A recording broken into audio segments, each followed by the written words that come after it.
Hi guys, welcome to Vidyaveeru academy. Guys, ಈಗ ಮತ್ತೆ KA ಒಂದು ನೋಟಿಫಿಕೇಶನ್ ಬಂದಿದೆ. ಏನಂತಂದರೆ, ಯಾರ್ಯಾರೆಲ್ಲ ಥರ್ಡ್ ರೌಂಡ್ಗೆ ನೀವು ಪಾರ್ಟಿಸಿಪೇಟ್ ಮಾಡಬೇಕು ಅಂತ ಇದ್ದೀರಾ, ಅವರುಗಳು ಕಾಶನ್ ಡೆಪಾಸಿಟ್ ಅಂತ ಅಂದ್ಬಿಟ್ಟು 40,000ನ ಪೇ ಮಾಡಬೇಕು ಅಂತ ಹೇಳ್ತಾ ಇದ್ದಾರೆ. ಅದು SC/ST ಅವರಿಗೆ ಓನ್ಲಿ 10,000. ಅದರ್ ಕ್ಯಾಂಡಿಡೇಟ್ಸ್ ಯಾರ್ಯಾರೆಲ್ಲ ಜನರಲ್ಲು OBC ಇದ್ದೀರಲ್ವ, ಅವರುಗಳು 40,000ನ ಕಾಶನ್ ಡೆಪಾಸಿಟ್ ಆಗಿ ಡೆಪಾಸಿಟ್ ಮಾಡಬೇಕು ಅಂತ ಹೇಳ್ತಾ ಇದ್ದಾರೆ. ಲೈಕ್ ಥರ್ಡ್ ರೌಂಡಿಗೆ ಭಾಗವಹಿಸೋರು ಮಾತ್ರ. ಮತ್ತು ಬೇರೆಯವರು ಮೆಸೇಜ್ ಹಾಕೋಕ್ಕೆ ಹೋಗ್ಬಿಡಿ ಮ್ಯಾಮ್ ನಾವು ಪೇ ಮಾಡಬೇಕಂತ.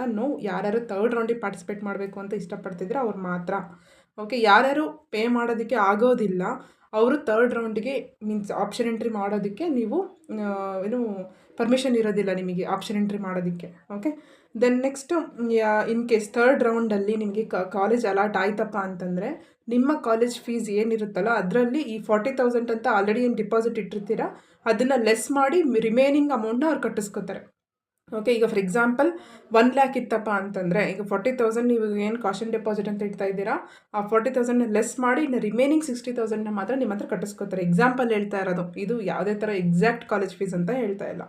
ಓಕೆ, ದೆನ್ ನೆಕ್ಸ್ಟ್ ಪಾಯಿಂಟ್ ಏನಂತ ಇದೆ ಅಂತಂದರೆ, 3ನೇ ಸುತ್ತಿನಲ್ಲಿ ಸೀಟು ಹಂಚಿಕೆಯಾಗಿ ಅಭ್ಯರ್ಥಿಯು ನಿಗದಿತ ಶುಲ್ಕವನ್ನು ಪಾವತಿಸಲು ವಿಫಲರಾದಲ್ಲಿ ಅಥವಾ ಕಾಲೇಜಿಗೆ ಪ್ರವೇಶ ಪಡೆಯದಿದ್ದಲ್ಲಿ ಅಥವಾ ರದ್ದುಗೊಳಿಸಲು ಇಚ್ಛಿಸಿದ್ದಲ್ಲಿ ಅಭ್ಯರ್ಥಿಯ ಪಾವತಿಸಿದ್ದ ಕಾಶನ್ ಡೆಪಾಸಿಟನ್ನು ಮುಟ್ಟುಗೋಲು ಹಾಕಿಕೊಳ್ಳಲಾಗುವುದು. ಮುಟ್ಟುಗೋಲು ಅಂತಂದರೆ ಏನಪ್ಪ ಅಂತಂದರೆ, ನೀವು ಕೊಟ್ಟಿರ್ತಕ್ಕಂಥ ಡೆಪಾಸಿಟ್ ಅಮೌಂಟ್ ಯಾವುದೇ ಕಾರಣಕ್ಕೂ ನಿಮಗೆ ರೀಫಂಡ್ ಆಗಲ್ಲ, ಅಂದರೆ ವಾಪಸ್ ಕೊಡೋಲ್ಲ. ಅವರು ತಿಪ್ಪರ್ಲಾಗ ಹಾಕಿದ್ರು ವಾಪಸ್ ಕೊಡೋದಿಲ್ಲ ಅಂತಲೇ ಡೈರೆಕ್ಟಾಗಿ ಈ ಪಾಯಿಂಟಲ್ಲಿ ಮೆನ್ಷನ್ ಮಾಡಿದ್ದಾರೆ. ಸೊ ದಯವಿಟ್ಟು ಇಂಟ್ರೆಸ್ಟ್ ಇದ್ದರೆ ಮತ್ತು ಥರ್ಡ್ ಆಪ್ಷನ್ ಎಂಟ್ರಿಯಲ್ಲಿ ನೀವು ಇನ್ನೂ ಪಾರ್ಟಿಸಿಪೇಟ್ ಮಾಡಿ. ಸುಮ್ಮನೆ ನಾನು ನೋಡ್ತೀನಿ ಏನೂ ಆಗಲ್ಲ ಅಂತಂದ್ಬಿಟ್ಟು 40,000 ನೀವು ಹಾಕಿದರೆ ಕಾಲೇಜ್ ಸಿಕ್ಬಿಟ್ಟು ನೀವು ಹೋಗಲಿಲ್ಲ ಅಂತಂದರೆ 40,000 ಅವರು ವಾಪಸ್ ಕೊಡೋಲ್ಲ. ಆಮೇಲೆ ನೀವೇನು KA ಬೋರ್ಡಿಗೆ ಹೋಗ್ಬಿಟ್ಟು ರಿಕ್ವೆಸ್ಟ್ ಮಾಡ್ಕೊಂಡ್ರೂ ಯಾವುದೇ ಥರ ವರ್ಕೌಟ್ ಆಗೋಲ್ಲ. ಸೊ ಹಾಗಾಗಿ ಕೇರ್ಫುಲ್ಲಾಗಿ ಈ ಸ್ಟೆಪ್ನ ತಗೊಳ್ಳಿ. ಹಾಗೆ ನೆಕ್ಸ್ಟು 5th ಪಾಯಿಂಟ್ ಏನು ಕೊಟ್ಟಿದ್ದಾರೆ ಅಂತಂದರೆ, ದಿನಾಂಕ 12/8/2025 12ರಂದು ದಾಖಲೆ ಪರಿಶೀಲನೆಗೆ ಹಾಜರಾಗುವ ಅಭ್ಯರ್ಥಿಗಳು ಪರಿಶೀಲನೆ ಅರ್ಹತೆ ಪಡೆದ ನಂತರ ಕಾಶನ್ ಡೆಪಾಸಿಟನ್ನು ಪಾವತಿಸಬೇಕು.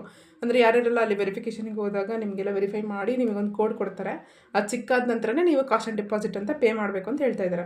ಕಾಶನ್ ಡೆಪಾಸಿಟ್ ಪಾವತಿಸುವುದು ಲೈಕ್ 11/8/2025ರಿಂದ 14/8/2025ವರೆಗೂ ಇದೆ.